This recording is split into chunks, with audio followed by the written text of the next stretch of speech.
현재 전 세계에 한국과 관련된 전공을 설치한 대학이 약 107개 국가에 1395개 대학교에 이른다고 알려졌습니다. 이제 한국어는 더 이상 변방 언어가 아니라 국제 언어로서의 지위를 충분히 누리고 있죠. 현재 전 세계에 한국어를 사용하는 인구는 7,700만 명이며 이는 매년 급증하고 있습니다. 한류의 영향 그리고 한국의 국제적인 지위가 높아지면서 해외 운영 중인 한국어 보급기관 수가 약 2천여 개에 달한다고 하는데요. 외국인 학습자를 위해 발간된 한국어 교재가 3,400건, 2020년에 실시된 한국어 능력시험 응시자 수가 21만 8,869명이라고 하니 1997년 2,692명에 비해 얼마나 많아졌는지 직관적으로 확인할 수 있습니다.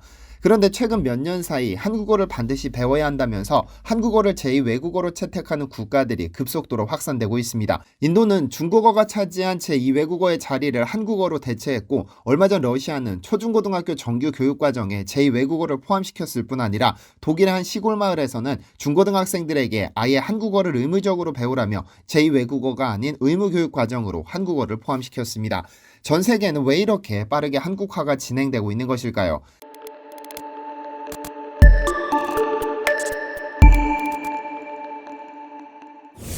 안녕하세요. 디스멘터리입니다. 벽안의 외국인 중에는 한국을 화두로 세우고 한국에 대해 깊이 분석하는 학자들이 있습니다. 한국이라는 나라가 일제 식민지와 한국전쟁을 겪었음에도 이토록 빨리 세계 10위권의 경제력을 갖출 수 있었는지를 연구하는 학자들이 있는가 하면 한국과 북한의 관계를 통해 세계 정세를 파악하는 학자, 심지어는 조선시대 태계 이황이 세운 사상을 전문적으로 연구하는 연구소가 하버드대학교 내에 세워져 주기적으로 학술대회도 열고 있다고 하죠. 위에서 잠시 언급한 것처럼 현재 한국어와 관련된 전공을 가진 대학이 약 1395개에 이르는데 이렇게 전문적인 한국학보다 한국에 조금 더 친근하게 다가갈 수 있는 것은 한국어라는 언어 그 자체입니다. 아무래도 학문으로 다가간다기보다는 언어로 접근하다 보면 더 다양한 시선으로 한국을 바라볼 수 있기 때문이 아닐까 하는데요. 현재 해외에서 한국어 보급을 위해 앞장서는 기관으로 크게 세종학당과 한글학교를 꼽을 수 있습니다. 두 기관의 설립 목적은 다르지만 두 기관 모두 한국어 그리고 한국 문화를 교육한다는 공통점을 가지고 있죠. 그런데 이렇게 기관을 통해 한국어를 배우는 것보다 효과적이고 빠른 방법이 있습니다. 그리고 이 방법은 다른 나라들이 알아서 사용해 주면서 한국어의 위상을 높여주고 있는데요. 얼마 전 해외 한국 소식을 발빠르게 전하는 한국국제문화교류진흥원에는 러시아 푸틴 대통령이 고등학생으로 보이는 학생들에게 무엇인가 심각하게 이야기하는 사진이 하나 실렸습니다. 그런데 이 사진이 좀 특이했던 것이 그의 등 뒤의 칠판에는 한글로 태극기라고 적혀 있고 벽에는 한국의 부채춤을 추는 듯 한복을 입은 여성의 포스터가 걸려 있었죠. 알려진 바에 따르면 이 사진은 한 해 전 푸틴 대통령이 러시아 블라디보스톡의 한 학교를 방문한 것을 찍은 것으로 알려졌습니다. 러시아에서는 새로운 학기가 시작되는 9월 1일을 지식의 날이라고 부르는데 이 지식의 날에 푸틴이 학교를 찾아 훈화한 것인데 공교롭게도 그 장소가 한국 문화를 배우는 장소였던 겁니다. 이 사실은 러시아 언론들도 대대적으로 보도하면서 한국에도 소개된 적이 있는데요. 사진 한 장이 있지만 전 세계에서 가장 바쁜 대통령 중 한 명으로 꼽히는 푸틴이 직접 찾아왔다는 것은 러시아에서 한국 문화 배우기 열풍이 작지 않다는 점을 알 수 있습니다. 그런데 푸틴이 이 학교를 방문한 후 몇 년 지나지 않아 러시아에서 한국어를 제2외국어로 공식 채택했다고 알려왔습니다. 지난 2020년 10월 17일 러시아 정부는 2021년 국가교육 정책을 발표했는데 한국어를 제2외국어로 포함시킨다고 보도했죠. 이전까지 러시아의 초중고등학교 정식 교과목으로 채택된 외국어는 영어, 독일어, 이탈리아어, 프랑스어, 스페인어, 중국어, 그리스어, 핀란드어까지 총 8개 언어였는데 이제 한국어를 포함시켜 총 9개의 외국어를 초등학교부터 배울 수 있게 됐습니다. 아이러니하게도 러시아와 상당히 근접하면서 세계에서 손꼽히는 선진국으로 불리는 일본어가 빠져 있어 의아하기는 했으나 러시아와 일본의 관계를 생각했을 때 그리 이상한 일은 아닙니다. 어쨌든 이렇게 초등학생부터 한국어를 선택해 한국어를 배울 수 있도록 한다는 것은 한국어에 대한 필요성이 제기된다는 뜻이고 한국에 대한 중요성이 높아진다고 볼 수 있을 텐데요. 사실 러시아에서 한국어의 위상은 대단합니다. 배우고 싶어도 배울 수 있는 상황이 아니기 때문이죠. 현재 러시아에는 총 11개의 세종학당이 운영 중인데 이는 중국, 베트남, 일본, 미국에 이은 세계 4위에 해당하는 숫자입니다. 러시아에서의 한국어 열풍은 우리의 가슴 아픈 동포, 고려인들이 사는 연해주 등의 극동지역이 중심지였으나 최근에는 모스크바와 상트페테르부르크 등의 대도시까지 빠르게 확산되고 있습니다. 이러한 대도시에서는 한국어를 배우기 위해 세종학당을 찾지만 무려 800명의 대기자를 보고는 좌절을 경험한다고 하는데요. 이런 상황은 비단 러시아뿐 아니라 이집트 및 터키 등의 학생에서도 일어나는 공통된 현상입니다. 이집트의 경우 120명이 한계인 세종학당에 3,000명이 몰려 수개월씩 대기해야 하는 상황이고, 터키는 수용 가능 인원 230명이지만 대기자 수가 2,500명을 넘어 1년 이상 대기해야 할 수도 있다고 알려졌습니다.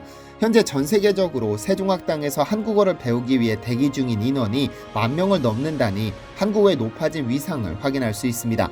그런데 현재 독일의 경우는 아예 제2외국어가 아닌 의무교육과정으로 한국어를 포함시켜 의무적으로 일주일에 2시간씩 한국어를 배우도록 교육과정을 개편해버렸습니다. 지난 2021년 9월 14일 독일 베를린에서 100km 떨어진 한 도시에서는 인문계 중고등학교에 해당하는 김나지움에서 한국어를 정규 과목으로 채택했다는 소식이 전해졌습니다.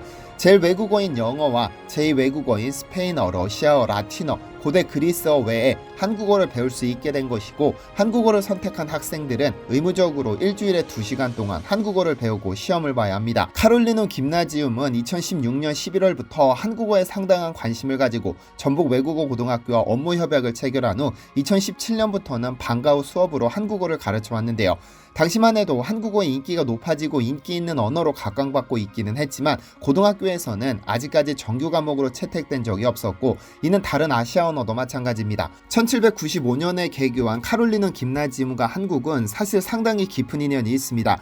이 학교 출신인 헤르만 부들러라는 인물은 1883년 독일 정부가 한국과 무역 협상을 위해 한국에 사절단을 보냈을 때 공식 통역관으로 한국 땅을 밟았을 뿐 아니라 이듬해에는 한국에 최초로 세워진 독일 총영사관의 최고 책임자로 부임하기도 했습니다.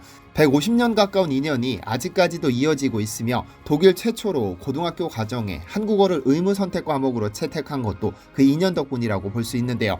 헨리테시 교장은 한국은 독일과 아주 멀리 떨어진 나라이지만 이제 영어나 독일어만 배우는 시대는 지났다면서 한국어를 도입하고 한국 학생들과 교류했더니 젊은 학생들의 사고방식이나 자세가 훨씬 개방적으로 변했다고 밝혔죠. 한국어가 처음으로 의무 선택 교육 과목으로 지정된 만큼 신청한 학생은 18명에 불과했지만 눈파란 외국인의 입에서 더듬더듬 한국어가 나오는 모습은 신기했습니다. BTS의 팬이라는 소녀들은 의무 선택 과목 중 가장 흥미로워 보여 수업을 듣게 됐는데, 한국어를 배우면 그들의 노래 가사를 이해할 수 있을 것 같다며 기대감을 표했고, 한 남학생은 전혀 의외의 이유로 한국어를 배우기로 다짐했다고 했습니다.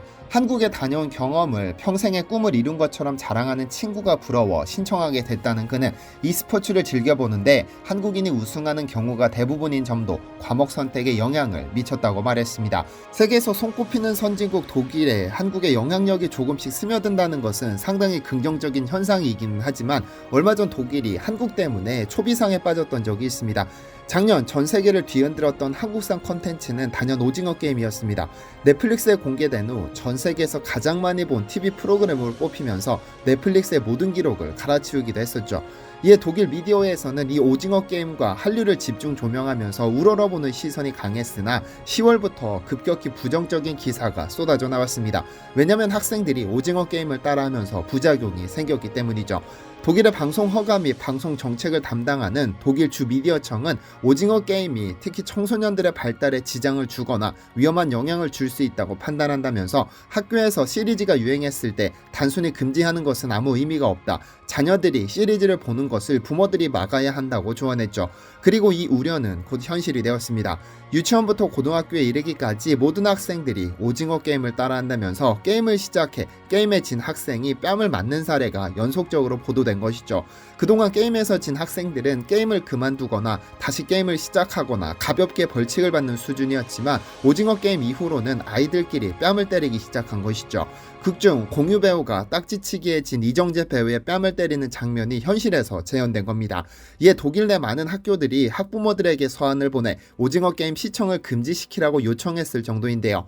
지방교육부 역시 경고문을 내기도 했습니다. 교육부는 16세 이하 청소년들에게 적합하지 않은 소재이며 아이들의 발달에 악영향이 있을 수 있다고 우려를 표했죠.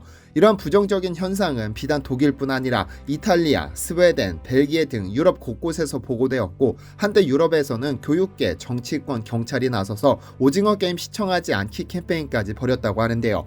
한국산 콘텐츠가 큰 인기를 끈다는 것은 긍정적인 일이지만 생각지도 못한 곳에서는 사회적인 문제가 되고 있었던 것이죠. 카롤리눔 김나지움이 스타트를 끊어준 만큼 앞으로 독일에서 더 많은 학생들이 한국어를 배우게 될 것으로 보이는데, 사실 독일에서 한국어를 배운다는 것은 의미가 깊습니다. 왜냐하면 독일이 가진 힘이 어마어마하기 때문이죠. 지금은 순위가 조금 달라지기는 했으나 독일은 세계 어디에 내놔도 세 손가락에 꼽히는 선진국 중의 선진국입니다. 지난 2016년의 경우 미국 US 뉴스 앤 월드 리포트는 세계 최고 국가 순위를 선정하면서 독일을 1등으로 뽑았는데, 시간이 지났지만 독일이 세계 최고의 선진국이라는 점에 이견은 없습니다. 이러한 독일 아이들이 한국어를 배운다는 것은 장차 한국과의 접점이 많아진다는 의미입니다. 이러한 접점을 통해 한국이 또 한번 성장할 수 있는 기회가 되었으면 좋겠습니다.